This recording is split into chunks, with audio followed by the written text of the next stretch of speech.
E na entrevista do dia com Maria Lídia Flandoli, o ânimo dos empresários da indústria de São Paulo.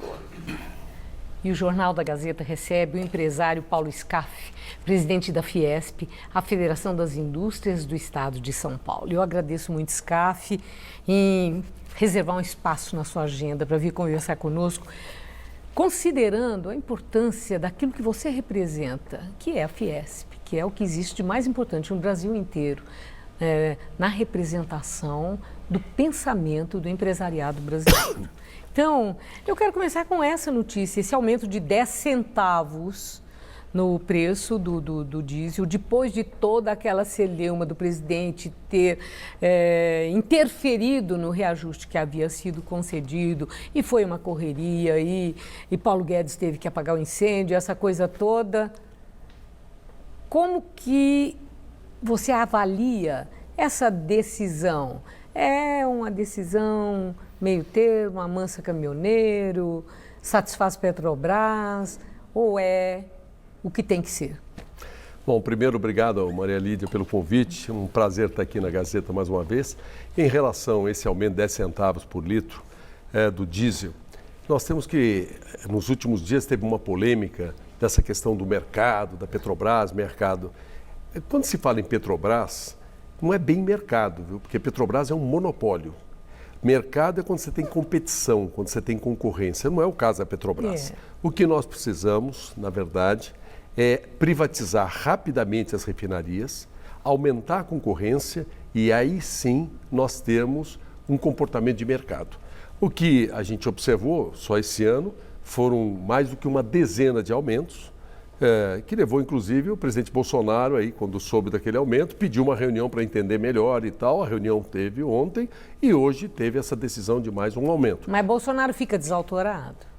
Como? Com este aumento, Bolsonaro ficou desautorado? Não, eu não... Porque ele interferiu no outro aumento, né? Não, eu não a minha leitura... Não, estou te perguntando. A minha leitura não é essa. O Bolsonaro, pelo que eu vi pela imprensa, momento nenhum, ele proibiu o aumento. Ele pediu que suspendesse o aumento, que se fizesse uma reunião, que ele queria entender o que estava acontecendo e o motivo da necessidade do novo aumento. Essa reunião houve ontem e, na conclusão, certamente eu não participei da reunião, não sei o que rolou na reunião, mas as explicações devem ter sido dadas e hoje houve o aumento. O problema que nós temos, na realidade, é que, eu repito, a Petrobras é um monopólio. Ela não trata, o preço da Petrobras não é um preço de um mercado competitivo, de uma concorrência. Então, o que nós precisamos rapidamente é privatizar as refinarias, aumentar a concorrência e aí sim nós podemos falar em mercado. Aí sim a gente fala, bom, não tem que ter interferência porque o mercado regula, tem a concorrência e tal.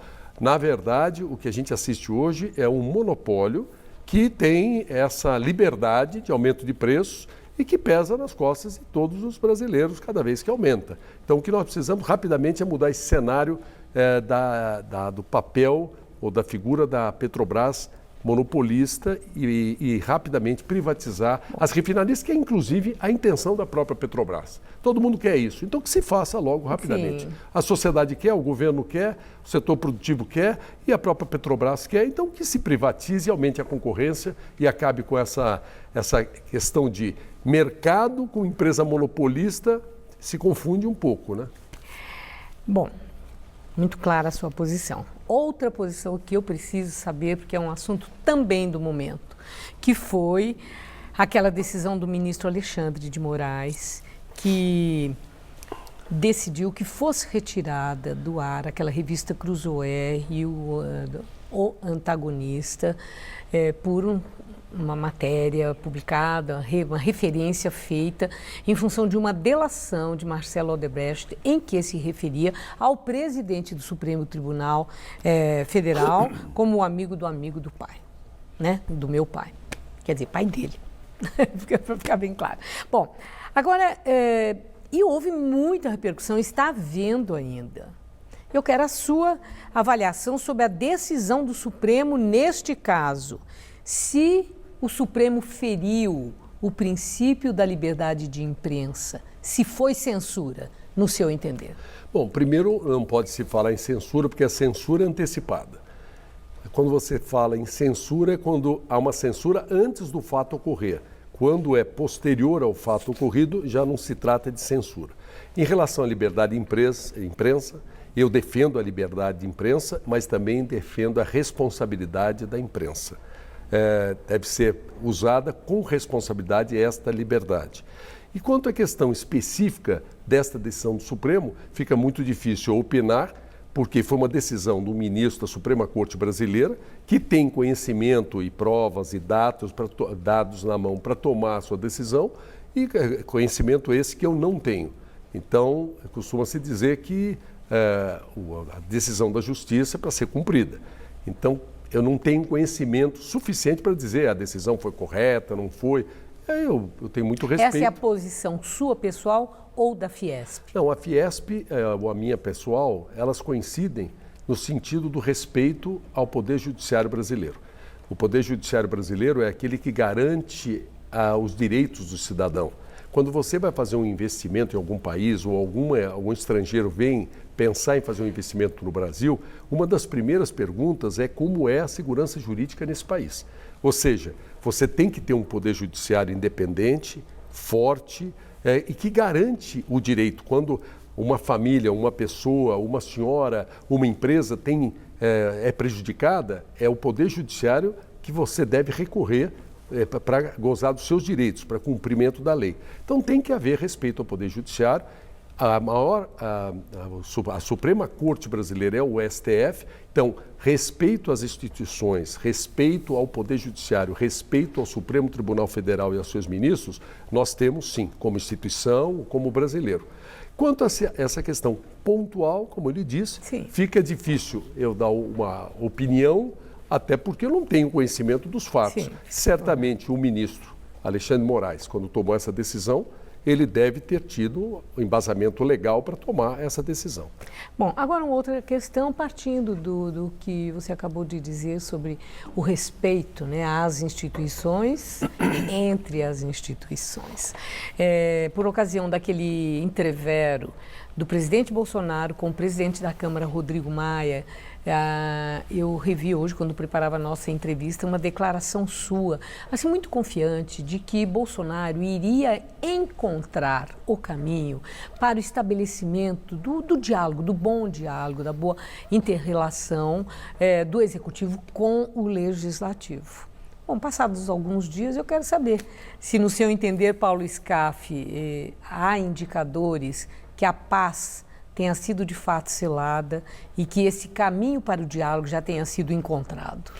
Você sabe, Maria Lídia, que nós não podemos confundir, eu tenho dito isso, nova política com falta de diálogo. Democracia pressupõe política e a política é igual a paciência e diálogo. O diálogo, ele não precisa ser, não significa quando há diálogo que é de coisa errada. Diálogo você deve ter e as pessoas devem, as instituições, as autoridades, enfim, todos devem dialogar no mercado empresarial, em todo lado.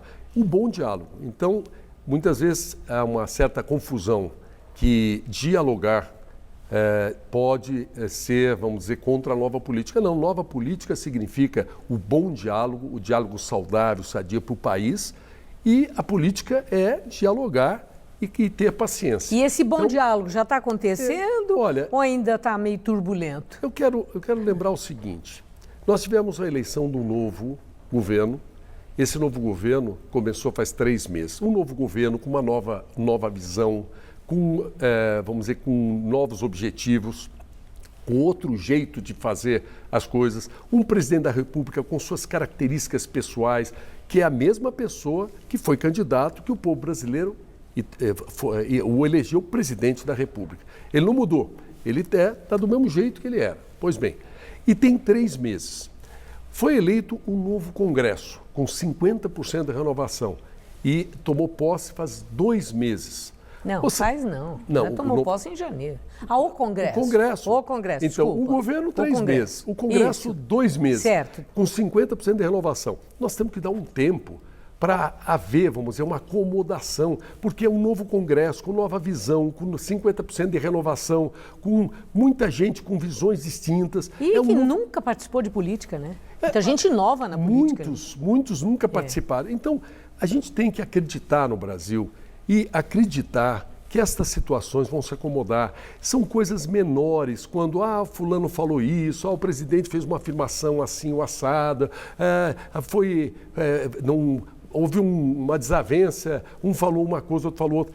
Tudo isso é menor do que o interesse maior do país de arrumar emprego para 13 milhões de pessoas que estão precisando de emprego, de retomar o crescimento econômico, de levarmos o Brasil à era da quarta revolução industrial, a era da inteligência artificial, da realidade virtual, das novas profissões. Profissões vão acabar, outras vão nascer. Nós temos que nos preparar. O mundo já está nesse envolvimento, nesse ritmo.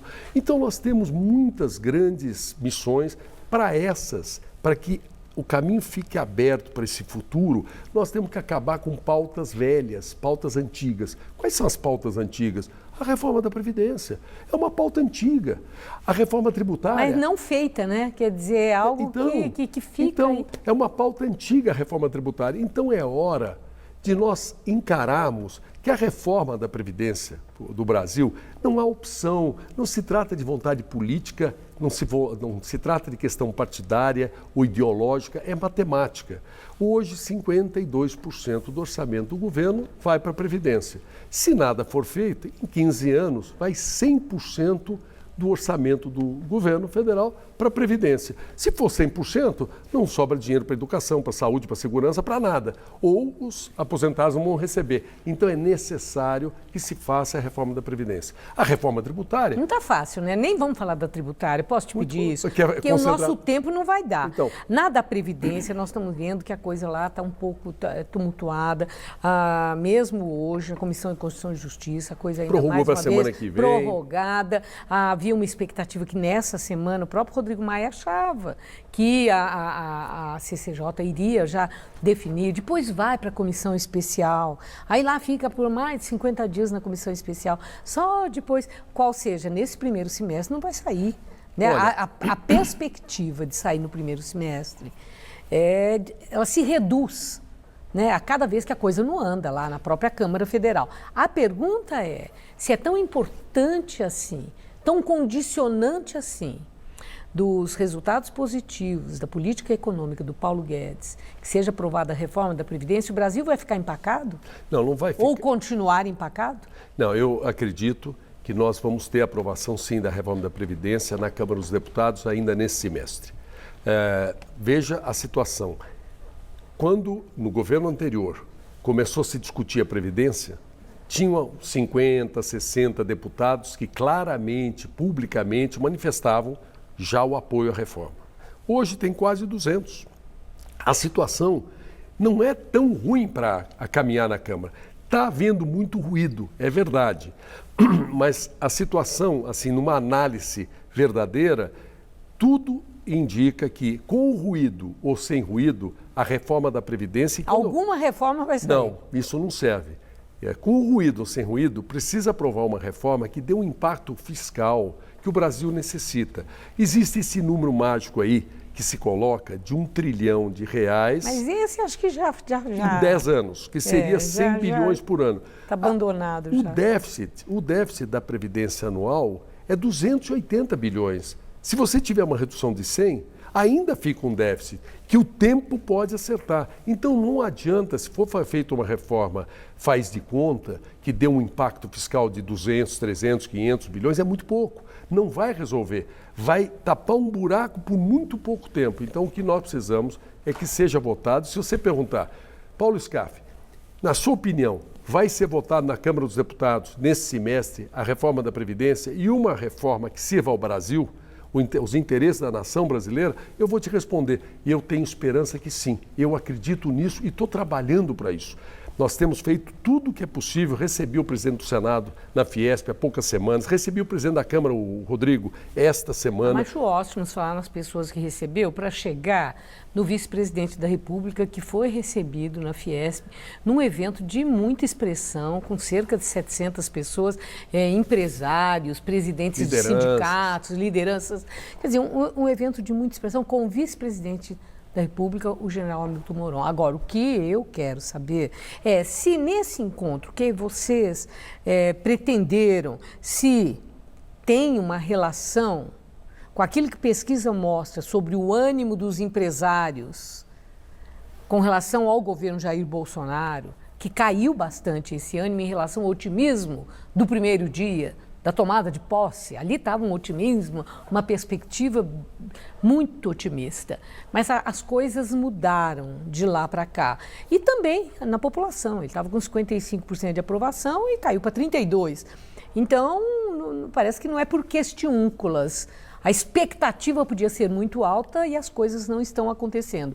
A Fiesp, quando recebeu o general Mourão, foi em função da queda no ânimo dos empresários com o resultado de governo Bolsonaro e uma vulnerabilidade de Bolsonaro continuar no governo ou não, seja por qualquer razão. Então, vocês já estão conversando com o Mourão? Foi isso que aconteceu? Como se especulou na ocasião? Absolutamente. Nós convidamos, e lá esteve o vice-presidente Mourão, essa semana o presidente da Câmara, numa reunião de grande magnitude também, com lideranças do estado todo e de outros estados brasileiros. Vamos estar recebendo no dia 6 de maio o presidente do Senado, que já esteve conosco, mas vai estar numa reunião grande também. Enfim, recebemos bancadas, deputados, lideranças. Isso é uma... E por que não o Bolsonaro? Isso é uma atividade... Bom, o presidente Bolsonaro, convidado está. Agora, a agenda do presidente, a decisão é dele. Naturalmente, se o presidente Bolsonaro quisesse já ter estado na Fiesp, ele seria muito bem recebido na Fiesp. E o momento que ele quiser estar, ele será muito bem recebido. Ele está forte, firme? Ou vocês têm algum temor que possa haver investida de impeachment por cima do Bolsonaro, pelos desacertos que já vem acontecendo? Eu quero dizer, só para completar em relação ao vice-presidente Mourão, que a presença dele e o comportamento, o discurso, as colocações, o tempo todo, foram posições do governo. O vice-presidente estava representando o governo, não estava em causa pessoal, própria. Ele estava em nome do governo. Nossos debates foram com o governo brasileiro na pessoa do vice-presidente. E a confiança da Fiesp em Bolsonaro, para encerrar? Em relação à confiança, continua a confiança de investimentos. Há hoje uma expectativa, não há pessimismo. Nós iniciamos, é verdade, havia mais otimismo. E o otimismo deu lugar à expectativa da aprovação da reforma da Previdência, expectativa da aprovação da reforma tributária, expectativa dos poderes, o diálogo se acalmar, enfim. Mas não, em momento nenhum nós perdemos esperança ou o otimismo do Brasil dar certo. Nós vamos trabalhar, as reformas vão ser aprovadas, o crescimento volta, o emprego tem que voltar. Nós temos que acreditar nisso. Não é momento de estarmos pregando coisas negativas aí que vão prejudicar, acima de tudo, a nação brasileira. Paulo Scaff, muito obrigado. Eu que agradeço muito a oportunidade. Pelos seus esclarecimentos, eu agradeço muito e é muito interessante ver e sentir esse seu otimismo. Obrigado. Viu? A persistência dele. Sou brasileiro. Obrigada, brasileiro tem que ser otimista. Uma boa noite. Obrigado. Igualmente. Boa noite. Laerte.